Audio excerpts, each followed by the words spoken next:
Is there anything in me which is real? Was there ever?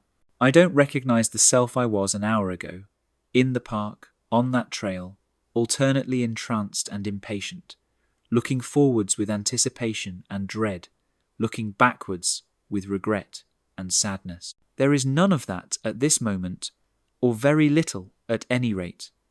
What is there, then, that remains? I recall being that fellow as I recall a character in a novel for whom I felt not much empathy, who merely served, or so it seemed to me, to carry the not particularly compelling plot along, who had been pasted into the narrative only as an afterthought, a cardboard cutout, a more or less philosophical zombie, mouthing words I knew full well had just randomly dribbled onto the page, or perhaps their author had just had a meal, was racing against a deadline, was considering how in God's name he might push the action of this deeply inconsequential story along. Oh, I know, I'll invent X. There you go.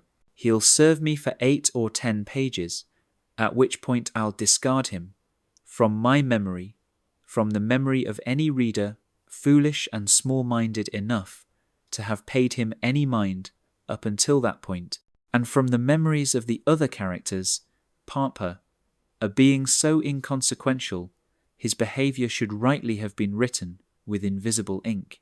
I am that vague, even now, at this very moment.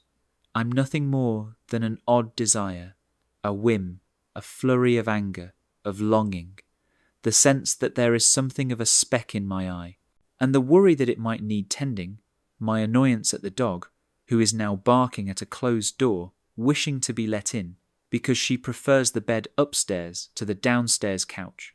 All of this, not a one of which has the least bit to do with the other. A flurry of thoughts and sensations and feelings of the most trivial miscellany, a hodgepodge of nonsense, one of the universe's most inconsequential drawers of junk, nearly all of it unspoken and beneath my consciousness. A seashell to which I sometimes bend my ear, expecting omniscient reports of the sort Aethra was privy to in that silly opera of Strauss, but invariably containing nothing, not a footnote, not a number preceding a footnote. There is pain, surely. Experienced by whom? I can't recall the self that experienced yesterday's pain.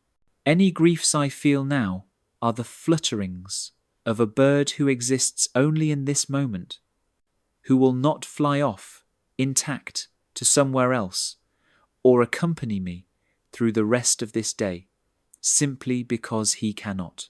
Palpitations and tremblings, vague pains in extremities, the sound of my stomach gurgling, and a train's horn in the distance, one no more real than the other. I am. What a silly thing for a God to say, for a God who wishes us to take him seriously to say.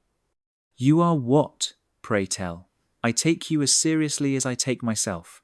That is to say, not at all. There is just the scattering of fragments.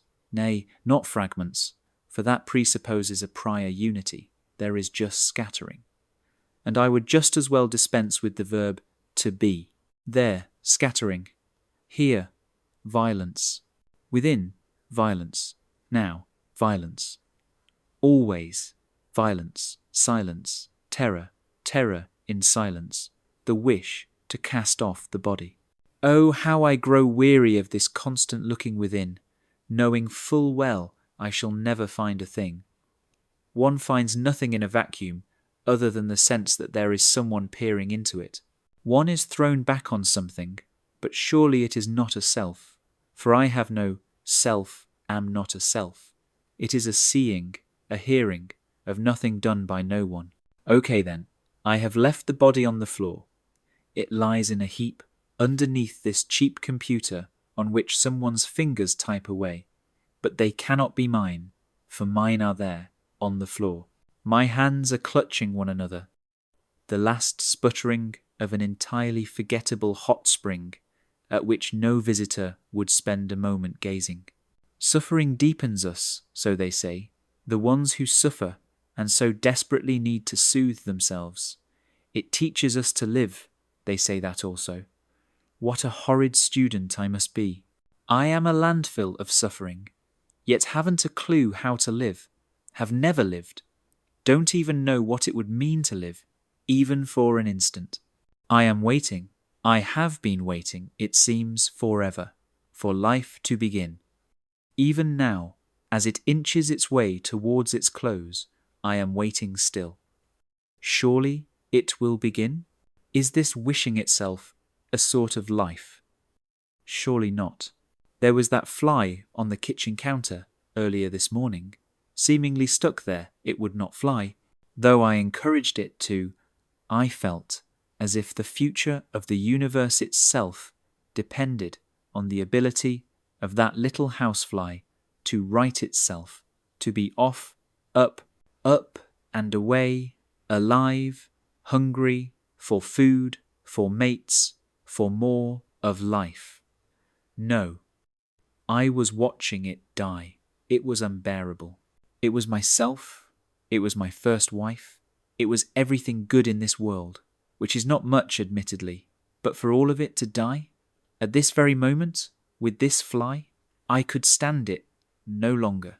I thought that perhaps I might gently scoop it up on something, a matchbook, a paper plate, but feared I would end its life finally, instead of this gradual extinction I was witnessing. I walked away. It was intolerable. They feel, these things feel, perhaps as deeply as we.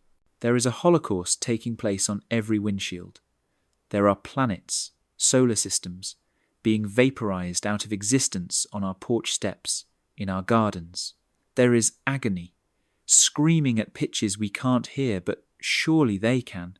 They know full well that into which they have been born and by what they have been made to suffer. That creature on the counter, he carried the weight of infinite generations of his kind. Their pain, their longings, their occasional ecstasies, and it was all to be snuffed out in a moment. It was intolerable.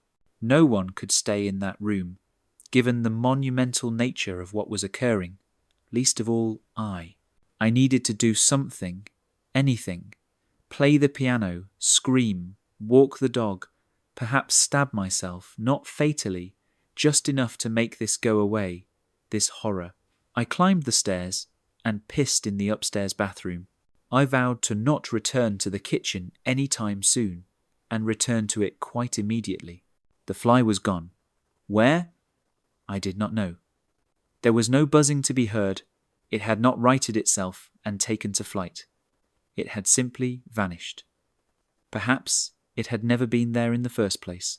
Perhaps I had just been witnessing myself, glued fast and slowly dying.